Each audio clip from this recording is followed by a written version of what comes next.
familiar face is headed to the Suns, what he has to say about returning home. Plus, new information into ASU's trip across the pond and how they're supporting a new ASU international program. And the Supreme Court is set to pass crucial rulings this week.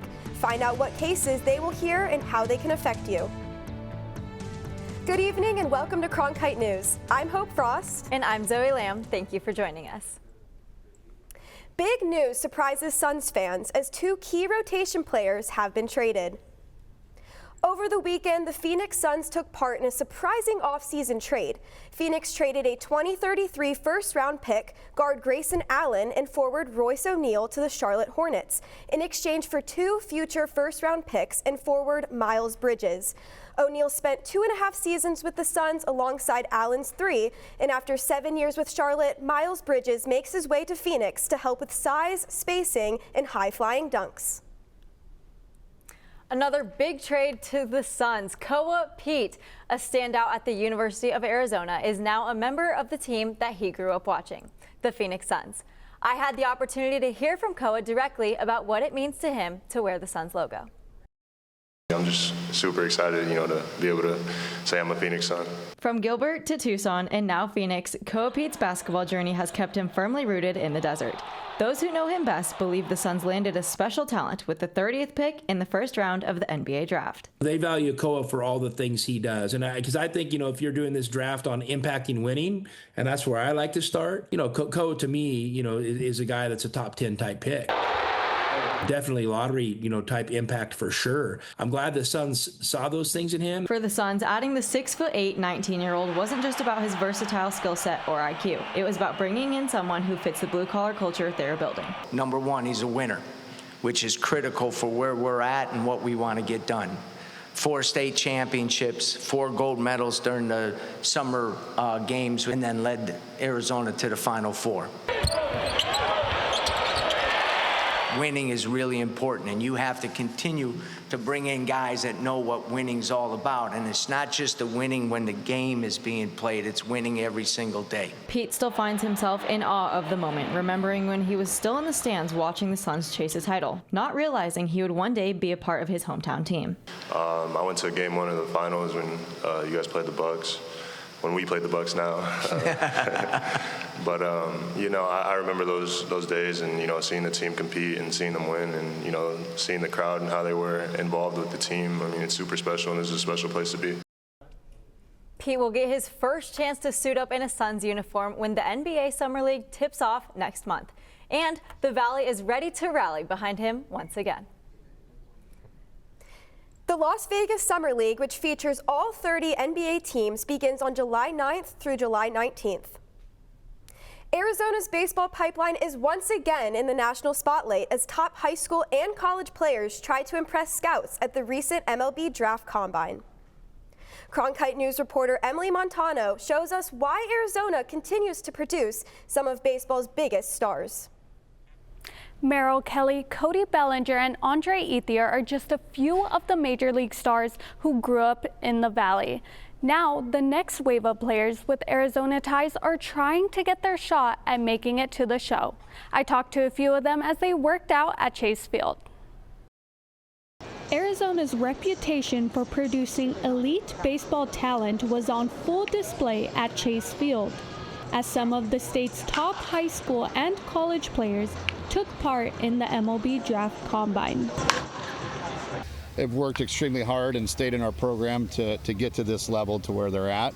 Credit to our coaches that they've developed these guys to the point where they're at this level. The Combine gives players one final opportunity to show their skills before next month's MLB Draft. But for many Arizona athletes, it's also a chance to represent the state that helped shape their careers. And now Arizona's getting on the map because of the talent that these high schools are bringing. Hundreds of MLB prospects are hitting in front of scouts from every major league organization. And for players like Alex Overbay, it's an opportunity to represent their program and the state. There's a ton of draft prospects out of ASU, so to be considered one of those, it means a lot. Obviously, I transferred here in this year, and it could not have been a better decision. Very thankful for the program, for the coaching staff, and it means a lot to represent him. Last year alone, 23 players with Arizona ties were selected in the MLB draft, including 9 from ASU, 9 from Arizona, and 4 from GCU and Arizona high schools. The MLB draft begins next month, and several Arizona products, including players from Arizona State, local high schools, and Arizona commits, are projected to hear their names called as the state's baseball pipeline continues to grow. From the newsroom, Emily Montano, Cronkite News. College baseball in our own backyard is making some splashes in the Golden Spikes Award, as ASU power hitter Landon Hairston is one of the 3 finalists. Hairston, the Big 12 Player of the Year and only sophomore finalist, holds the ASU record for home runs in a single season, sitting at 28 for the 2026 season. Not to forget, 50 of his 94 hits this season resulted in extra bases, 3 ahead of any other player. Should the outfielder win the Golden Spikes Award, it will make him the first winner from ASU since 1991. Onto a different kind of field, ASU football will travel across the pond to London here in the fall. Here, they'll face Kansas on September 19th in the Union Jack Classic. The matchup will be the first ever FBS game to take place in the UK. It's going to be different, knowing it's going to be a departure from how we normally travel, make it as familiar as possible. And so for us, that's the worthwhile investment, and the fact that we can use Sun Devil football and the Union Jack Classic as a way to promote the university, our international presence, bring a lot of the people who support ASU. The international game comes before ASU London is set to open their doors to students as a United Kingdom accredited institution for higher education. The Sun Devils will have a chance to improve to 2-0 all-time against Kansas when they face the Jayhawks in Week 3. Heartbreaking news this morning as former Cardinals running back Chris Johnson has revealed his ALS diagnosis. What started as weakness in his right hand quickly turned into a shocking diagnosis. Chris Johnson revealed on Good Morning America he was diagnosed with ALS last year, a neurodegenerate condition with no cure. Johnson decided to reveal his diagnosis in the hopes to inspire new research or give another family hope. The Cardinals published a social media post on X sending him their support. We're taking the World Cup after a quick break. That's right, we'll tell you what's next for Team USA after their crushing loss to Turkey. And we'll head out to Los Angeles to see how fans are reacting to the World Cup's takeover of its city. Coming up next on Cronkite News. And I'm Madison Kaminsky. You may have noticed this morning those temperatures were a little bit cooler. That's going to stick around. For how long? That's coming up in your full forecast.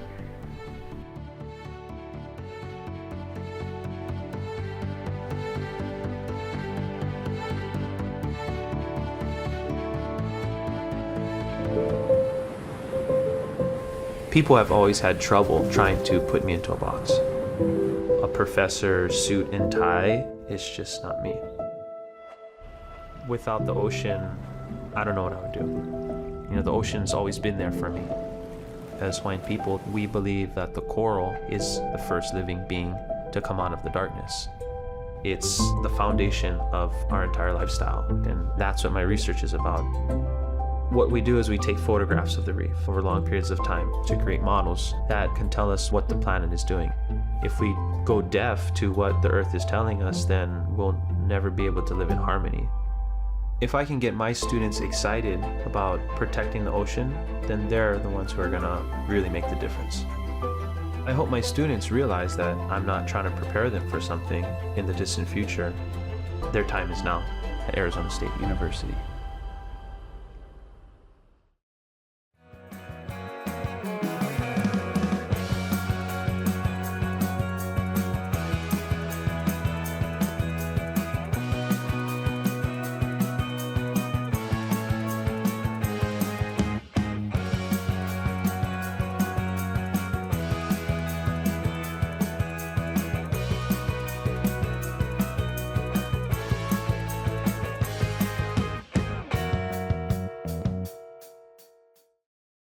Innovation at the Walter Cronkite School is pushing the boundaries of traditional journalism. Storytelling has evolved over the years. This is part of that evolution. Students in the Innovation and Entrepreneurship Lab are using emerging technology to create scenes in augmented and virtual reality, coding playable games, and bringing the audience into the story. They're only limited by their imagination and their willingness to learn. Find out more at cronkite.asu.edu. Welcome back to Cronkite News. Thousands of fans turned up for a chance to watch games and test their soccer skills during the U.S. Fan Fest in LA. Our reporter Paloma Rochelle is out with fans excited to meet other soccer fans from around the world. Los Angeles Union Station is usually a place for people on the move, but on this day it became the destination. Thousands of soccer fans took over the area for the LA World Cup 26 fan zone, turning the historic transit hub into a celebration of jerseys, flags, and unmatched energy. Well, it's just, I mean, the whole room's packed with people from all over the world, and there's people giving high fives all over the place, people you've never met before.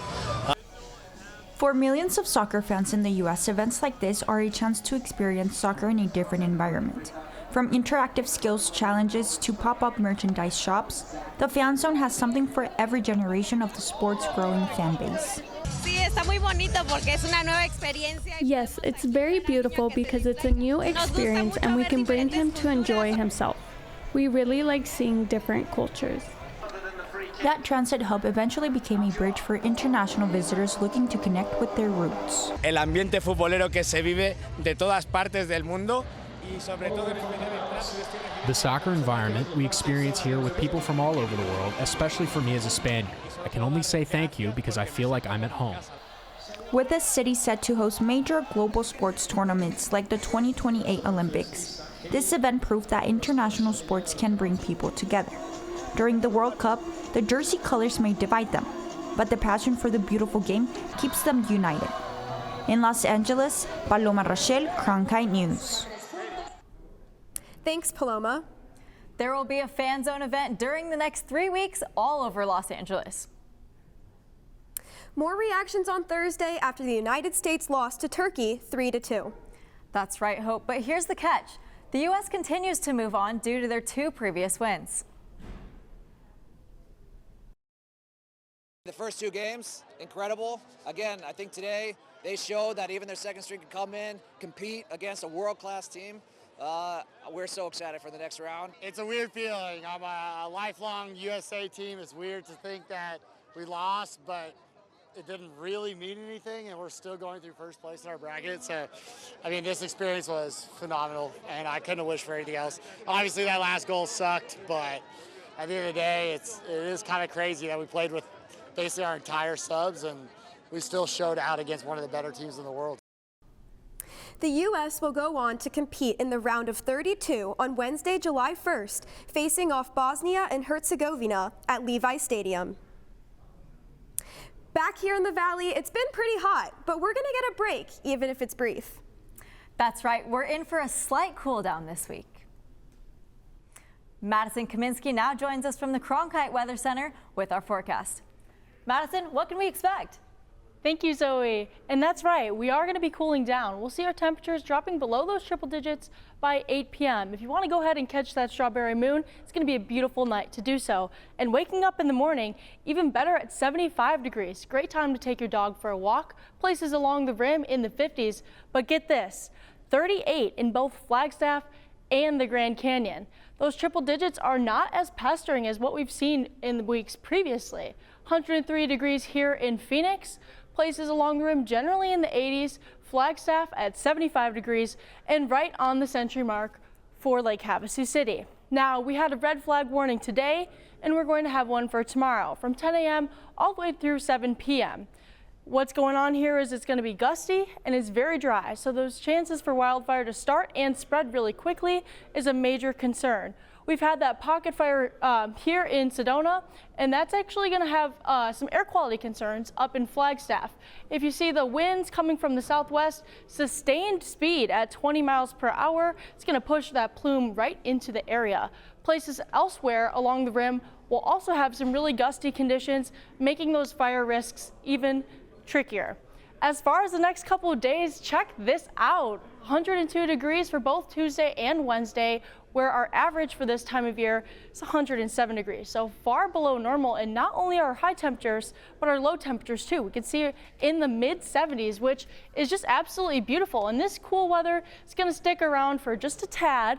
Nothing too crazy for this 4th of July weekend. We'll see Sunday, Monday, and Tuesday, a little bit of a warm up. We're going to have a high pressure system come in, really start to ramp up those temperatures. But as of right now, we're seeing that low pressure cooling us down, bringing in the wind speeds, and that's something that we're, paying attention to. As far as those low temperatures, great time to go outside and enjoy the morning. From the Cronkite Weather Center, I'm Madison Kaminsky. Thank you, Madison. And coming up next, everyone has their own way of staying cool this summer heat. But our furry four-legged friends need some extra help from their owners. If the dog's in bad shape, then I encourage the citation up front. More on the new rules that are meant to protect these hot dogs coming up next on Cronkite News.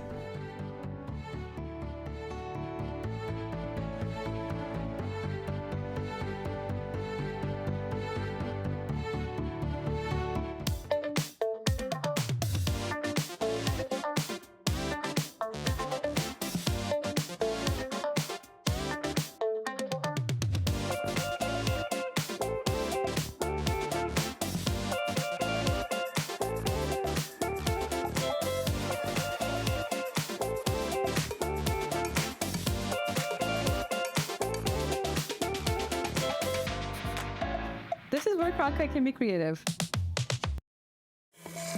When I was younger, there were no engineers around me. So I had to become my own role model. At ASU, I wasn't just learning to be an engineer. I was actually engineering. And graduating, I already had real-world jobs lined up. Before ASU, my goal was to be a strong, confident woman. And when I left, I became a strong, confident engineer.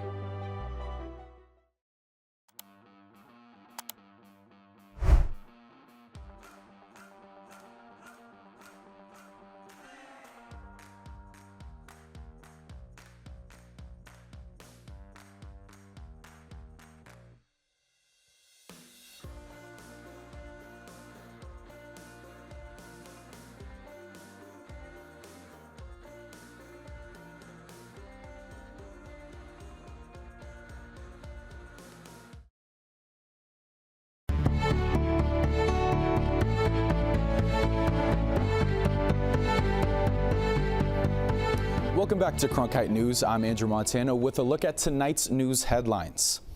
Now, folks, it's not hard to feel those triple-digit temperatures all across the valley, but for dogs, the heat can turn dangerous very fast. Our very own Caroline Rowland and good friend Callie explains what owners need to know before leaving a dog tethered outside. Yep, that is right. The new City of Phoenix's ordinance is helping protect dogs just like Callie. If you tether up your dogs outside, you might want to pay attention to these new rules. These dogs are taking full advantage of their indoor-outdoor kennels at the Arizona Humane Society. Lately, the dogs have been spending even more time indoors in the air conditioning. The City of Phoenix has updated its ordinance in order to protect dogs like these. While the city already bans tethering when temperatures are above 100 degrees, the new rules require owners to watch their dogs anytime they are tethered outside during extreme weather. Someone has to have direct observation of their animal at all times. So that is the big change right there. Police say they've seen what can happen when a tether traps a dog in place. We've had extreme cases where animals have perished from hypothermia or from heat stroke. We've had a few other cases where that length of tether has caused the animal to asphyxiate. The Arizona Humane Society says heat injuries are not always easy to spot. Last summer had a story of a pet, and her name was Claire. She was kept out in a crate, and somebody called it in, and we didn't even realize when she first came in. We just thought it was heat distress. Casados says staff later found third-degree burns and blisters on Claire's back. He says Claire's case shows how fast heat can turn dangerous. Dogs can't sweat, so their only way of cooling down is panting or drinking water. And so if they aren't able to do those things or have access to a cool place, they can overheat really easily, sometimes more easily than humans. Hoffman says officers who respond to tethering calls may start by educating owners about the updated rules unless the dog is already in danger. If the dog's in bad shape, then I encourage the citation up front. Punishments can range from a fine to potentially being charged with animal cruelty. He also announced new rules that help protect dogs just like Callie and help educate owners against animal cruelty. In Phoenix, Caroline Rowland, Cronkite News. And with high winds and even higher heat, wildfires are continuing to burn across the state, especially in the high country. The pocket fire just north of Sedona is continuing to burn at an alarming rate. With over 11,000 acres burned, it is still 0% contained and has doubled in size overnight, according to officials. More than 900 personnel are assigned to the fire, and State Route 89A, as well as the trails on Coconino National Forest, will remain closed. No evacuation orders for the area are in place. And folks north of Flagstaff have been told to prepare to evacuate because of a new fire burning the Kendrick Mountain area. The spring fire started over the weekend and has burned more than 100 acres. Officials have moved the fire to set status, which means residents should be aware of potential hazards and be ready to go if they have to.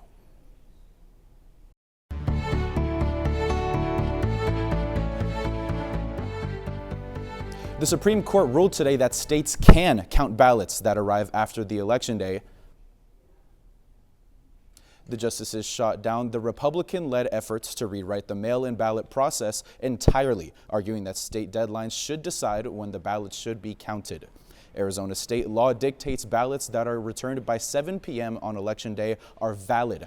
Next up for the Supreme Court, decisions on banning transgender athletes in Idaho and West Virginia alongside birthright citizenship are both scheduled for tomorrow. Iranian and U.S. officials will meet in Doha, Qatar tomorrow, according to President Donald Trump. This comes after Iran threatened to halt negotiations over the weekend as both sides traded strikes, testing the ceasefire. Tehran has not confirmed the negotiations in Doha, but Special Envoy Steve Witkoff and Trump's son-in-law Jared Kushner have left to Qatar to lead talks. Iran's president said today that the country will receive $6 billion in assets currently being held in Qatar. Unfreezing Iran's financial assets is one of the conditions in the U.S.-Iran Memorandum of Understanding. The new Air Force One is set to take flight for the first time this Wednesday as the 747 gifted from Qatar passed its final inspections. President Trump is set to travel to North Dakota for the opening of the Theodore Roosevelt Presidential Library.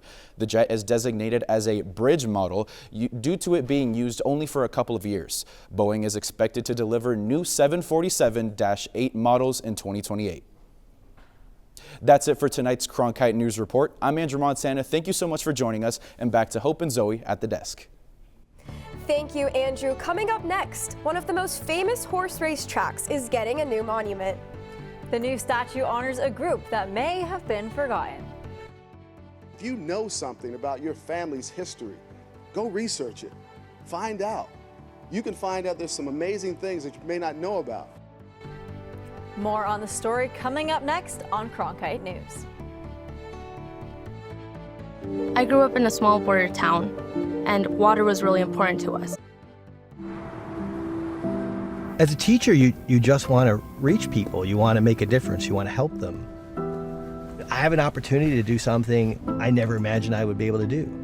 Go out and build the best biology class the world has ever seen. When you go into Dreamscape Learn, you put on a set of goggles and you can go anywhere. You can be anyone and do anything. The thing about Arizona State University is they're always thinking about what's next. We can create virtual reality experiences so that you can learn by exploring in a virtual world the way that scientists explore in the real world. And kids can feel that. All these emotions are what help the brain encode information. When I see a student come out of VR, the look on their face is nothing like I've ever seen when I finish a lecture. They look so happy to be there in that moment. You know that you've reached them.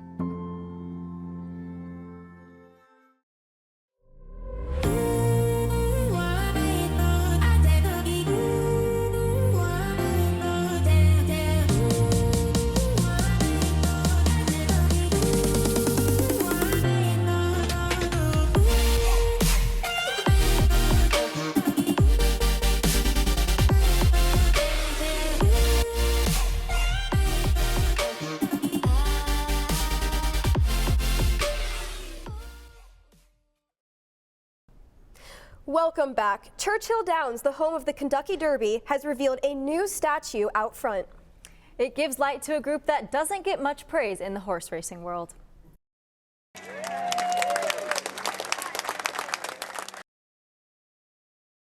Oliver Lewis Foundation unveiled a bronze statue last week honoring the pioneering jockey who guided Aristides to the victory in the inaugural Derby in 1875. Lewis won the first Derby and was one of the 13 African-American jockeys out of the 15 total in the race.